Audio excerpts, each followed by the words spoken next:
সুপ্রিয় দর্শক, আসসালামু আলাইকুম।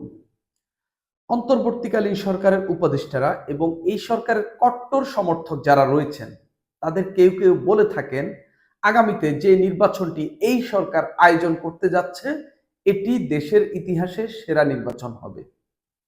আপনারাও কি তাই মনে করেন? আমি একটি জরিপ দেখেছি এই নিয়ে। প্রধান উপদেষ্টাও কয়েকদিন আগে ঠিক একই কথা বলেছেন যে দেশের ইতিহাসে সেরা নির্বাচন আয়োজন করতে যাচ্ছেন তার সরকার। ঠিক আছে, দেশের মানুষ কি মনে করছেন এ নিয়ে আমি একটা জরিপ দেখেছি, যেখানে যে জরিপে 20,000-এর মতো ভোট পড়েছে, যেখানে 20% মানুষও অন্তর্বর্তীকালীন সরকারের প্রধান উপদেষ্টার পক্ষে, এই মতের পক্ষে ছিলেন না। 79% মানুষ তার এই মতের বিপক্ষে রায় দিয়েছেন। এই জরিপটি যিনি চালিয়েছেন তাকে নিয়েও আমি কথা বলবো। একই সঙ্গে এই যে প্রধান উপদেষ্টা যে দাবি করেছেন, এই দাবির বিপক্ষে কেন অনেকে মত দিয়েছেন এবং মানুষ কেন অন্তর্বর্তীকালীন সরকারের প্রধান উপদেষ্টা, বিশেষ করে ডক্টর মোহাম্মদ ইউনূসের মতো এত বড় একজন ফিগারের এই কথাকে কেন মানুষ বেশিরভাগ মানুষ বিশ্বাস করতে পারছে না, সেটা নিয়েও কথা বলবো।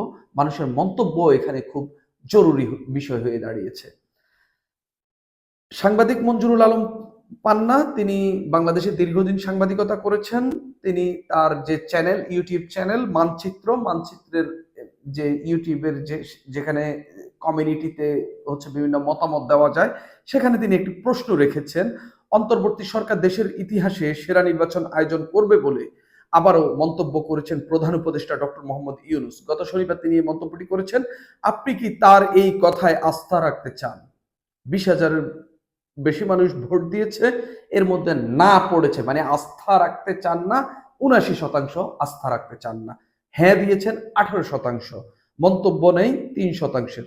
তার মানে প্রায় 20,000-এর মধ্যে প্রায় 16,000 মানুষ অন্তর্বর্তীকালীন সরকারের এই প্রধান উপদেষ্টার এই কথায় আস্থা রাখতে চান না। আমি একটু দেখি মানুষের মন্তব্যের মধ্যেই বোঝা যাচ্ছে কেন আসলে তারা আস্থা রাখতে চান না। একজন লিখেছেন, ডক্টর ইউনূসের প্রত্যক্ষ মদতেই ছাত্রদের দল গঠিত ও পরিচালিত হচ্ছে। সরকার ও প্রশাসন সর্বক্ষেত্রে নতুন দলকে সহায়তা করছে। একই একই প্রশাসন নির্বাচনের সময় কিভাবে তাহলে শতভাগ স্বচ্ছতা ও নিরপেক্ষতা বজায় রেখে ফ্রি, ফেয়ার এবং ইনক্লুসিভ নির্বাচন সম্পন্ন করবে, আমার মাথায় আসে না। একজন এটা লিখেছেন। আরেকজন লিখেছেন, যে সরকার ইতিমধ্যেই রাজনৈতিক সরকারে পরিণত হয়েছে এবং ফ্যাসিবাদী চরিত্র রূপ নিয়েছে, তারা কি করে নিরপেক্ষ নির্বাচন দেবে? আরেকজন লিখেছেন, প্রধান উপদেষ্টা নিরপেক্ষ নন, ওনাকে প্রধান রেখে নিরপেক্ষ নির্বাচন সম্ভব না। প্রধান উপদেষ্টা ডক্টর মোহাম্মদ ইউনূস সাহেব এর পক্ষে সম্ভব না নিরপেক্ষ নির্বাচন করা, কারণ ডক্টর মোহাম্মদ ইউনূস সাহেব একজন অযোগ্য অথর্ব মানুষ, তিনি বলছেন। আরেকজন লিখছেন, তত্ত্বাবধায়ক সরকার ছাড়া বর্তমান সরকারের অধীনে কোনো সুষ্ঠু নিরপেক্ষ নির্বাচন করা সম্ভব নয়। আরেকজন লিখেছেন, ডক্টর মোহাম্মদ ইউনূস নিরপেক্ষ নন। ডক্টর মোহাম্মদ ইউনূসের এমন কি কারিশমা দেখিয়েছেন যে তার উপর আস্থা রাখা যায়।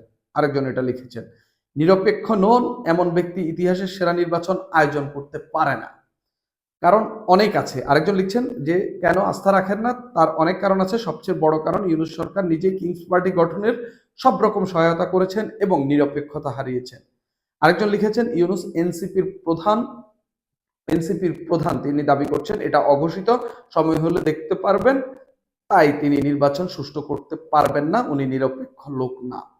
আরেকজন লিখেছেন, ডক্টর মোহাম্মদ ইউনূস অনেক আগেই বিতর্কিত হয়ে পড়েছেন, যাহা হচ্ছে বাংলাদেশের মধ্যে অতীতে কোনো সরকার, তত্ত্বাবধায়ক সরকার এমনটা করেনি।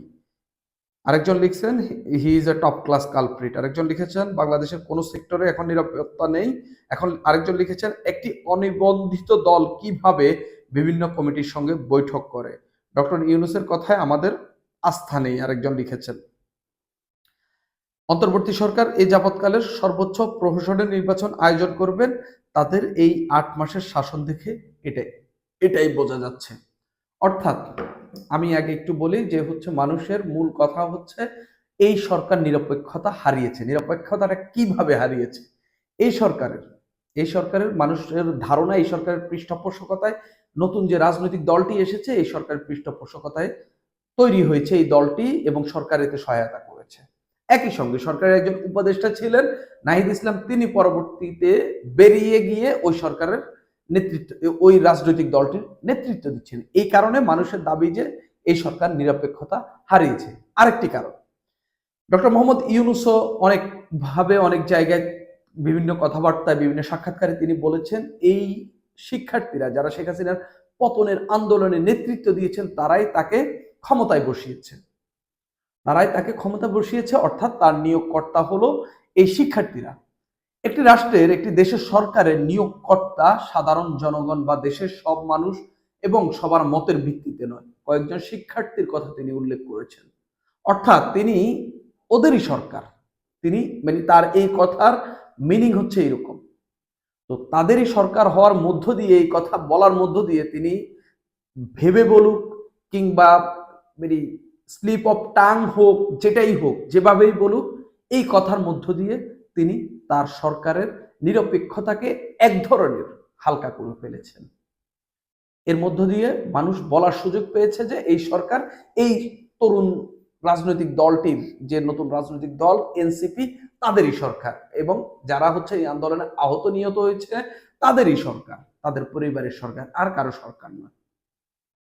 ডক্টর মোহাম্মদ ইউনূসের এই কথাবার্তাগুলোর কারণেই আসলে এইসব কথা সুযোগ উঠেছে।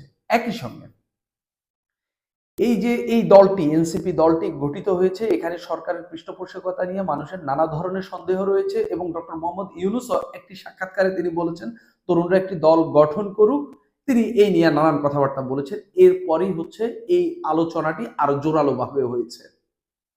এটাতে করে সরকারের নিরপেক্ষতার দিক থেকে বিএনপিও বেশ কয়েকবার দাবি তুলেছে যে হচ্ছে এই সরকারের কেউ কেউ নিরপেক্ষতা হারিয়ে ফেলেছেন।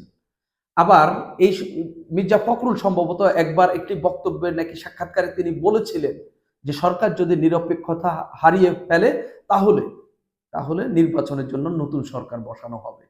কারণ নিরপেক্ষতা হারিয়ে ফেলা সরকারকে দিয়ে তো আপনি, বা যেটা রাজনৈতিকভাবে মোটিভেটেড এরকম একটা সরকার দিয়ে তো আপনি একটা ফ্রি ফেয়ার তারপরে ইনক্লুসিভ ইলেকশন আপনি দিতে পারবেন না, কখনোই সম্ভব না।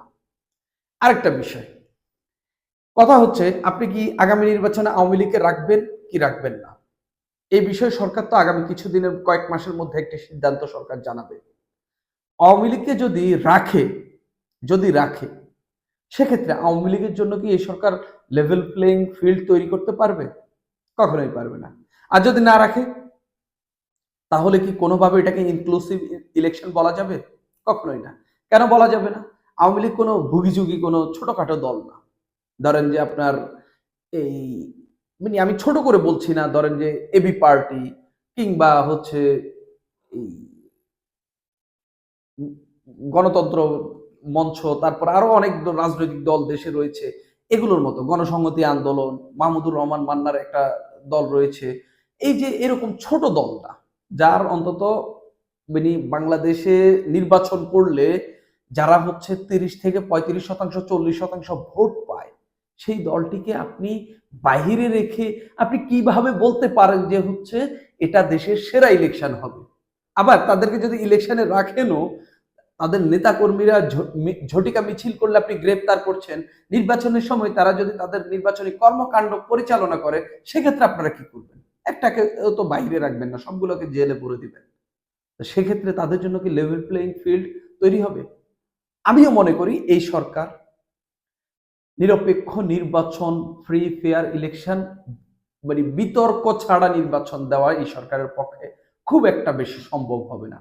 এই সরকার নির্বাচন যেভাবেই দিক, যেভাবেই হোক, বিতর্ক এটা নিয়ে থাকবেই এবং হবেই। এখন প্রশ্ন হচ্ছে এর মধ্য দিয়েও কিভাবে তুলনামূলক ভালো করা যায় সেটা নিয়ে সরকার কাজ করতে পারে। যে সাংবাদিকের চ্যানেলে এই জরিপটি চালানো হয়েছে, মঞ্জুরুল আলম পান্না, তিনি এই সরকার গঠিত হওয়ার পর থেকেই সরকারের বিভিন্ন সমালোচনা করে থাকেন। অনেকেই ধারণা করে থাকেন যে তিনি যেহেতু সরকারের সমালোচনা করেন এবং এই অন্তর্বর্তীকালীন সরকারের সমালোচনা করে যারা, তাদেরকে পছন্দ করে পতিত দলের নেতাকর্মীরা, সো এই মঞ্জুরুল আলম পান্নার ইউটিউব চ্যানেলে এই আওয়ামী লীগ, তারপরে ছাত্রলীগ বা এই আওয়ামী লীগের অঙ্গ সংগঠনের নেতাকর্মীরা বেশি ফলো করেন, সেই কারণে ইউনূসের বিরুদ্ধে ভোট পড়াটা স্বাভাবিক বলে অনেকে মনে করে থাকেন। আমি শুধুমাত্র একটা জরিপের ফল তুলে ধরেছি, এখানে একটা জরিপ চালানো হয়েছে। হ্যাঁ, আপনি বলতে পারেন যে কোন জায়গায় চালানো হয়েছে, এটা তো অবশ্যই বড় একটা ফ্যাক্ট, এবং অনলাইন জরিপ যে একদম বাস্তবিক রূপ এবং সমাজের প্রপার রিফ্লেকশন তাও কিন্তু না। এখানে নানান তর্ক বিতর্ক থাকতে পারে। এখন যদি একটা অনলাইন জরিপে যদি 10 লাখ মানুষ আইসা ভোট দিয়া বলে যে ডক্টর মোহাম্মদ ইউনূসকে চাই না, এটা হয়ে যাবে না। এটা এটা অনলাইন জরিপকে আপনি কখনোই ওই জায়গায় এখনো নেওয়া হয়নি, এবং এটা কখনো যাবে কিনা সেটা নিয়েও কিন্তু সন্দেহ থাকছে। সেই জায়গায় আমি শুধুমাত্র একটা জরিপের ফল তুলে ধরেছি, আর কোনো কিছুই না। সুপ্রিয় দর্শক, আপনাদের কি মতামত অবশ্যই জানাবেন। আজ এই পর্যন্তই।